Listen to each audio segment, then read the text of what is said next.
Hello and welcome to World Talks here on TVP World. I'm Diana Skaya.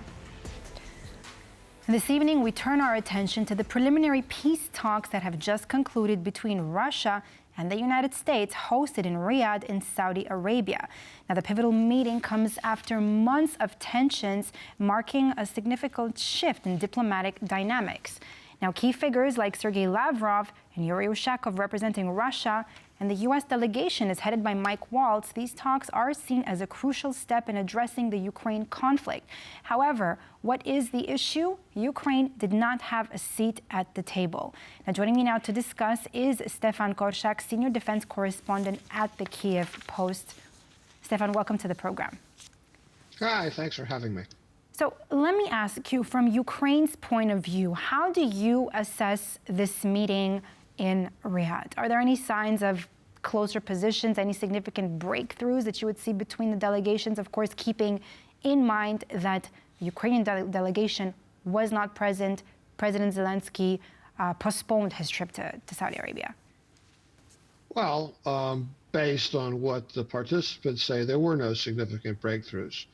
Both sides are describing it as a preliminary set of meetings to effectively reestablish a conversation that goes on between Washington and Moscow. A major topic of future conversations is the war in Ukraine, but both sides say, it seemed to be pitched more as the two big nuclear superpowers talking to one another. That's both sides effectively messaging that way.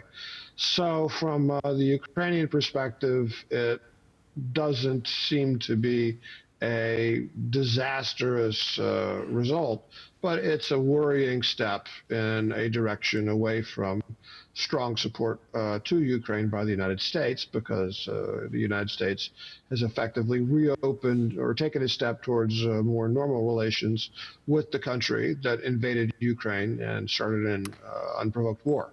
Right, and at one point, the Americans said that's unacceptable, and now the Americans have taken a step towards accepting it. So do you see that? Do you see that as a revival of these American-Russian diplomatic relations following this meeting? Yes, it's absolutely a step in that direction. The question is, how far will it go? The Trump delegation members, particularly Waltz, make clear that they do not see Russia as a potential friend of the United States, and that Russia, they want to manage and try and limit its effect on American interests throughout the world. Their path to that end might, however, compromise Ukraine's interests from the Ukrainian point of view. Let's talk about the mediators for a moment here. Why Saudi Arabia? I mean, what's in it for them trying to suddenly become a mediator in this conflict? Well, I wouldn't call Saudi Arabia a mediator so much as a facilitator. It's a country that the Russians have a long relationship with, if you will, as a commercial partner, a business partner. Both countries are major oil exporters, and the stance that they take on the international energy markets has a great effect on the earning power of both of those countries, and they have coordinated that kind of policy for, well, decades. And the Americans likewise have a very long relationship with Saudi Arabia, both from the energy point of view, that is the industrial commercial point of view, and from a security point of view. So this is a country with a leadership that has relatively good relations with both the Russians and the Americans. And in that sense, they are a logical party to where the territory is neutral. Saudi Arabia is not particularly either Russia, not either Russia or America's friend in that sense. So it's a place where both sides can come together. They can meet. They can take steps towards normalizing relations, if you will. Stefan, what can you tell me about the key figures that represented Russia and the Russian delegation there? Is like what should stand out to us? without question, their experience. Sergey Lavrov is one of the most experienced foreign ministers in the world. I can't say definitively the most, but one of. He's he's been in charge of Russian foreign policy since 2004. He's been at the top levels of Russian government for, well, almost 40 years. His associates, Ushakow and Dmitriev, if I remember the last name correctly, Right. both very, very experienced officials with many years at the top levels of the Kremlin. Ushakow is effectively Vladimir Putin's personal advisor on international affairs and issues of high-level security for the Kremlin. And on the American side, you have, by comparison, very little experience, particularly at that level. The most experience is Mike Waltz, who spent some time at working within the top levels of the executive branch as an advisor, but not at the not for a long length of time. And Rubio doesn't really have any executive branch diplomatic experience at all. Overall, the American delegation for this kind of talk is very, very inexperienced. Stefan, how can we get more? I mean, how can the scenario play out where the Ukrainian president would become a part of these talks? I mean, we've heard him say it, that there's no talk about Ukraine without Ukraine. Well, it's not right now. It looks very much like well, maybe not exactly, but it recalls the Cold War. The Russians, the Americans are sitting down, and the implication is, and then there will be a decision. Well, it's not the Cold War. It's not even close.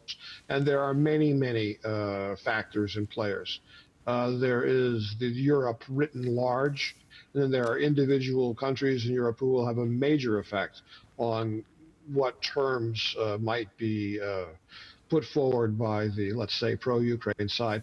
Poland, by far, is not an insignificant player. What the position the Poles take regarding what kind of security Ukraine should have is very important, and that's just Poland. The British, the French, the Germans, they all have a role to play. And then there is the European Union written large along with that.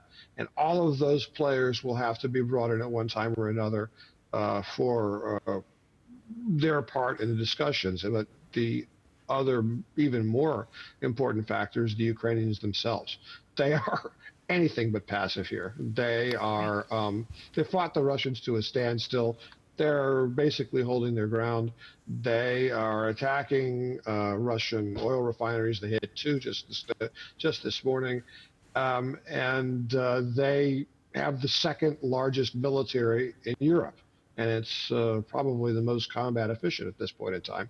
So everybody understands that dictating to the Ukrainians is that's not an option either. So everybody's got to want to move forward with negotiations for them to go anywhere. And it doesn't seem like anybody can be forced to do anything. Minister Bierbock mentioned that the EU's largest ever military aid package for Ukraine. How do you see this move influencing the European Union's long-term security strategy? That's a great question. If we're talking about the same thing, she named a huge figure. I believe it was 700 billion euros, which is almost the entire year budget for the American military. Everything, aircraft carriers, missiles, everything. That probably is, if one were to speculate, that would have to be over time.